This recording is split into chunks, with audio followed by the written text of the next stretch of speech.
오늘 본문은 말씀은 이사야서 54장 11절에서 17절 상반부까지입니다. 지지난주 52장 13절에서 53장 12절 가운데 만났던 스룹바벨을 통해 맺은 시가 계속 주제로 흐르고 있는데요. 특히 53장 10절에 여호와께서 그에게 상함을 받게 하시기를 원하사 질거를 당하게 하셨은즉 그의 영혼을 속죄 제물로 드리기에 이르면 그가 씨를 보게 되며 그의 날은 길 것이요 또 그의 손으로 여호와께서 기뻐하시는 뜻을 성취하리로다. 또 스가랴서 6장 12절에 보시면 만군의 여호와께서 보라 싹이라 이름하는 사람이 자기 곳에서 돋아나서 여호와의 전을 건축하리라고 말씀하신다고 나옵니다.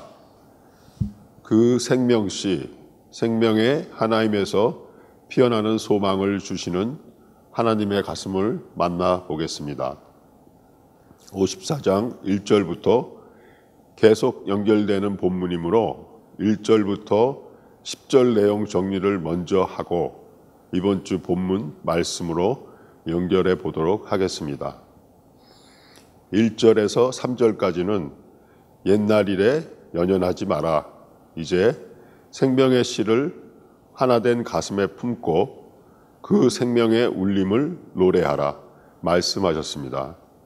특히 너희뿐 아니라 자손까지 온 이방을 얻는다는 약속은 생명씨를 싹터 피울 때 누리는 당연한 결과가 아닐 수 없습니다.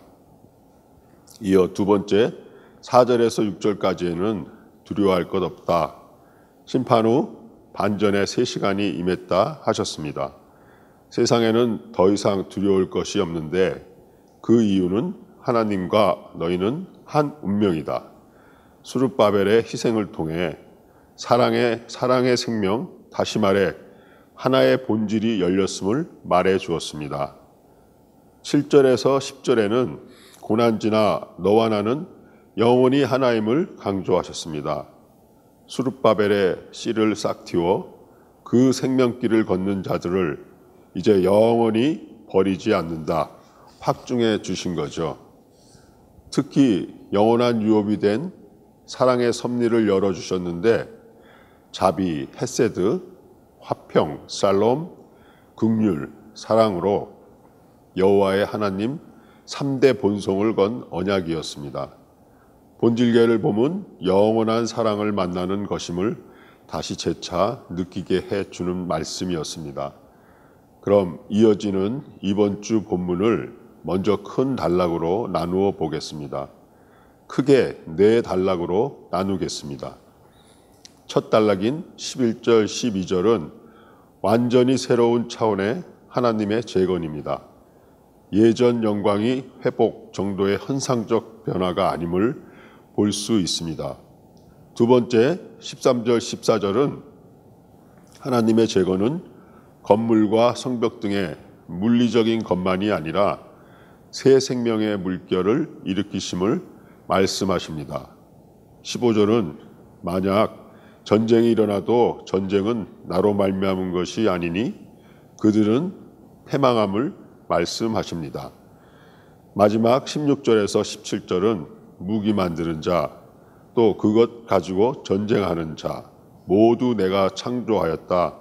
그러니 그들의 무기는 소용없고 그들의 송사도 염려할 것 없음을 말씀하십니다.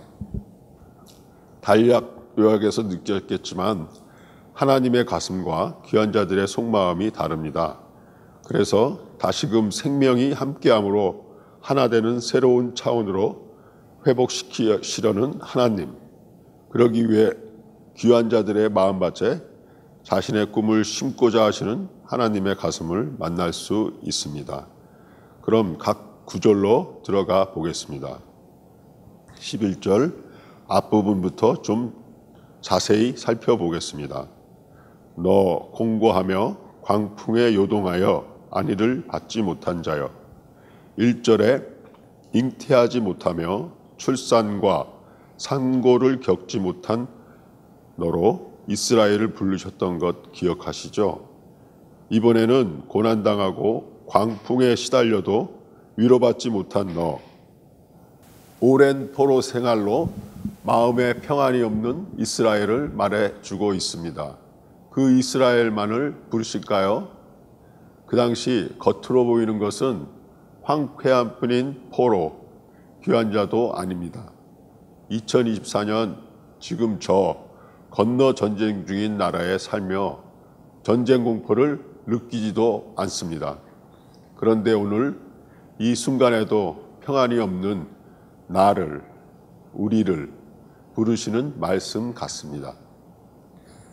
요한복음 14장에 보면 예수님께서 성령을 말씀하신 후 27절 평안을 너희에게 끼치노니 곧 나의 평안을 너희에게 주노라. 내가 너희에게 주는 것은 세상이 주는 것 같지 아니하니라. 너희는 마음의 근심도 말고 두려워하지도 말라 하십니다.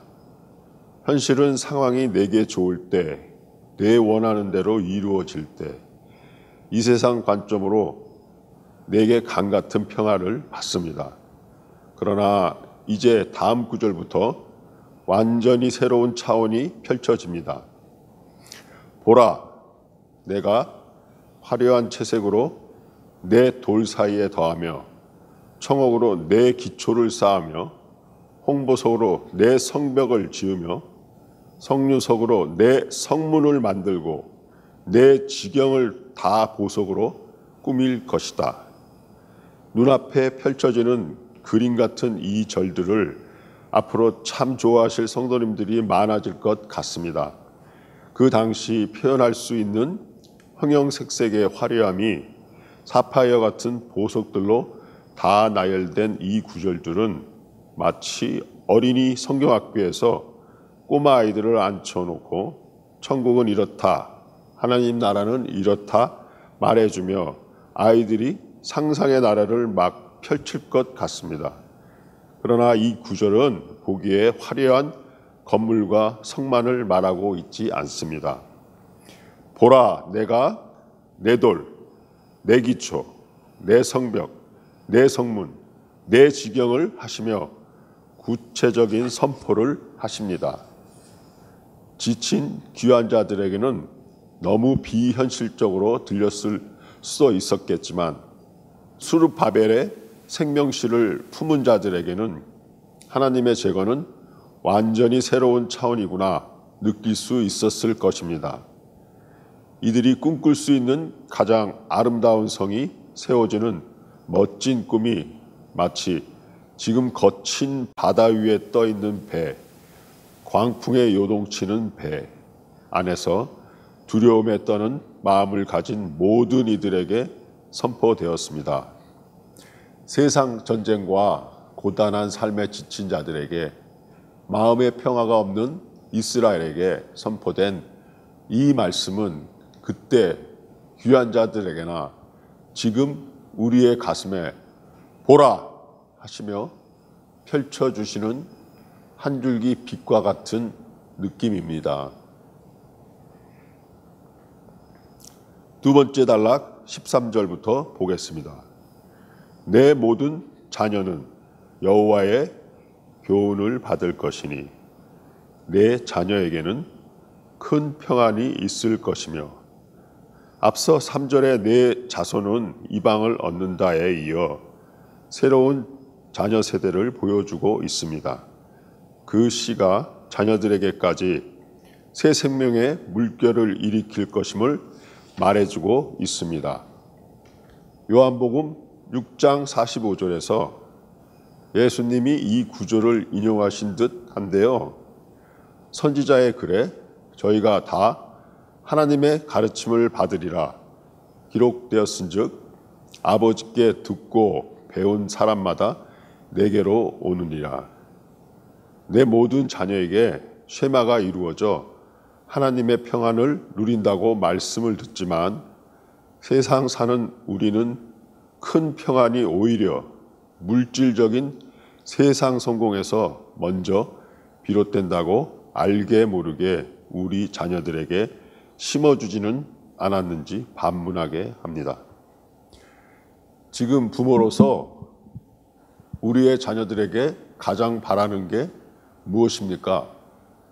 과연 내 아들, 내 딸이 하나님의 말씀을 가슴으로 듣고 피워 생명길을 살아가기 바라는지, 물질적 축복인지 질문하게 되는 말씀이기도 합니다. 14절입니다. 너는 공의로 설 것이며 학대가 내게서 떨어질 것인즉 내가 두려워하지 아니할 것이며 공포도 내게 가까이 하지 못할 것이다. 공의로 설 수 있음은 하나님의 가슴을 가진 자가 다스리는 나라의 특징이라 여겨지는데요. 본질이 회복된 세상에서는 오히려 자연스러워 보입니다. 학대, 두려움, 그리고 공포, 그 당시 전쟁에 지고 포로된 백성의 삶을 잘 표현해주고 있는데요.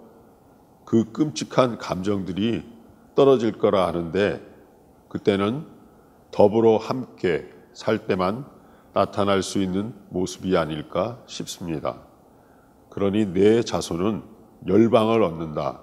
너는 공의로 설 것이다. 이 구절들은 너가 전쟁에서 이겨 약탈하여 힘으로 세워지는 게 아닌 더불어 살기로 세워지는 하나님 백성의 모습을 말해주고 있습니다. 15절입니다. 보라, 그들이 분쟁을 일으킬지라도 나로 말미암지 아니한 것이니 누구든지 너와 분쟁을 일으키는 자는 너로 말미암아 패망하리라. 만약 모여 너를 공격하는 자들이 있어도 전쟁을 일으킬지라도 내가 허락한 것이 아니다. 그러므로 너가 궁극적으로는 승리한다는 말씀인데요. 그 당시 고대 사회에서 가장 두려웠던 것은 전쟁이었을 것입니다. 물론 역사적으로 전쟁이 없었던 시기는 거의 없었던 것 같습니다. 2024년 지금 이 시간에도 여러 국가에서 누군가는 전쟁으로 죽어가고 있으니까요. 저마다 때론 하나님이 허락하신 전쟁이라고 떠들며 힘겨루기에 합당한 이유를 댑니다. 그렇지만 인류가 시작부터 지금까지 전쟁의 그 절대적인 거짓에 속아 이긴 자의 서사시로 역사책을 구성하고 있습니다. 전쟁 중에서 사람을 많이 죽이면 오히려 영웅이 됩니다. 갖은 살인과 약탈, 말로 표현 다 못할 나쁜 짓 많이 잘했다는 기념으로 승전문을 세워 기념까지 합니다. 이기기만 하면 모든 것이 합당화됩니다. 특히 우리 편이 이기면 다 용서됩니다. 정치의 연장선이 전쟁이라는 말도 있는데요. 그 당시 이 전쟁이 절대적이라는 거짓의 힘을 잃게 만든 좋은 예로 수르바벨이 있습니다. 그래서 그를 통해 진정한 본질이 나타나고 있음을 봅니다. 무기를 앞세운 힘의 전쟁은 너희의 하나된 함께함을 이기지 못함을 강조하시면서 현상은 본질의 잽도 안 됨을 상기시켜 주십니다. 마지막 단락인 16절에서 17절 앞부분입니다. 보라, 숯불을 불어서 자기가 쓸만한 연장을 제조하는 장인도 내가 창조하였고 파괴하며 진멸하는 자도 내가 창조하였은즉 너를 치려고 제조된 모든 연장이 쓸모가 없을 것이라. 일어나 너를 대적하여 송사하는 모든 혀는 내게 정죄를 당하리니. 앞절의 그것들을 나로 말미암지 아니한 것이다에 비교되게 이번 절에는 보라, 내가 무기 만드는 자도 그것 가지고 전쟁하는 자도 창조하였다고 말씀하십니다. 너희가 내 꿈을 품어 피우고 있다면 그들이 보이는 힘의 무기도 싸움의 명분을 만드는 그 송사하는 혀도 다 소용이나 염려거리가 되지 않을 것이다 하십니다. 송사라는 번역이 쓰인 것을 보니 고소에서 법정에서의 모습이 그려지기도 합니다. 또 성전 재건을 막기 위해 유다 사람들을 고발했던 일도 떠오릅니다. 다 염려할 것 없다 하시네요. 그 당시 전쟁에 지고 포로로 이어졌던 처절했던 삶의 이야기를 직감적으로 겪거나 들었던 귀환자들에게 전쟁 공포는 가장 큰 두려움이었을 겁니다. 우리네 조부모님들도 한국 전쟁이나 일제강점기 때 얘기를 하실 때 얼마나 무서워하시는지 생생하게 기억하시지 않습니까? 그리고 혹여나 다시 겪을까 두려워하셨죠. 우리가 생명씨를 가슴에 품고 있다면, 하나님의 꿈을 내 가슴에 품어 피우고 있다면 현상적 두려움들은 더 이상 진짜 우리가 사로잡혀야 할 것들이 아닌 것임을 볼 수 있을 텐데 말이죠. 참으로 어찌할꼬입니다. 본문 첫 시작에 지금 우리에게 하시는 말씀으로 보면 세상 현상에 그때그때 반응하느라 고단한 삶에 지친 자, 너 보라, 그렇게 시작하지 않았습니까? 이렇게 두렵고 저렇게 두려운 하루하루, 지친 삶을 사는 나, 우리에게 새로운 차원의 회복을 선포하시는 하나님, 육으로 세상을 사는 우리가 물질적 현상만을 보지 않고 그 본질의 역사하시는 하나님을 믿을 수 있는지, 그 말씀으로 살 수 있는지, 나아가 그 말씀의 약속으로 꿈을 꿀 수 있는지 도전하시는 본문이었습니다. 신앙의 문제는 영이신 하나님을 버리고 우리 차원의 종교로 끌어내린 것입니다.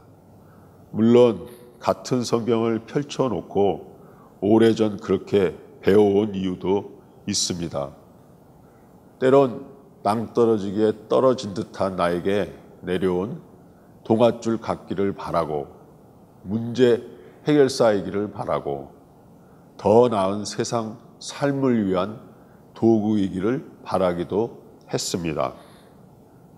귀환자들도 그렇게 우리의 기복 신앙과 다름없는 유다 제국만을 바라보았기에 하나님께서는 원래 하나였던 우리가 다시금 함께함으로 하나 되는 기쁨과 복을 회복시키시려 하십니다. 나아가 하나님께서는 자기의 꿈을 우리 가슴에 심으려 하십니다. 죽음 지나 생명 씨앗이 맺혔습니다. 그 씨앗이 30배, 60배, 100배로 피어나야겠습니다. 돌이켜 10분의 1이라도 걸어야겠습니다. 나와 너는 하나야. 마음껏 누리고 피어봐. 말씀해 주시는 하나님 안에서 진정 사는 신앙을 싹 틔워 자라기를 원합니다. 오늘 말씀을 받은 한 사람 한 사람의 가슴에 이 하나님의 꿈이 심어지기를 바라며 오늘 말씀 나눔을 맺겠습니다. 나눔 가이드입니다. 육으로 세상을 사는 너는 물질적 현상만을 보지 않고 그 본질을 역사하는 나를 믿을 수 있겠니? 말씀으로 살 수 있겠니? 너의 가슴에 내 꿈을 품을 수 있겠니? 물으시는 하나님께 나는 어떻게 대답할지 함께 나누어 보시길 바랍니다. 기도하심으로 오늘 예배를 마치겠습니다. 오늘 말씀을 받은 우리 모두의 가슴에 하나님의 꿈이 심어지길 간절히 기도하며 예수님의 이름으로 기도합니다. 아멘.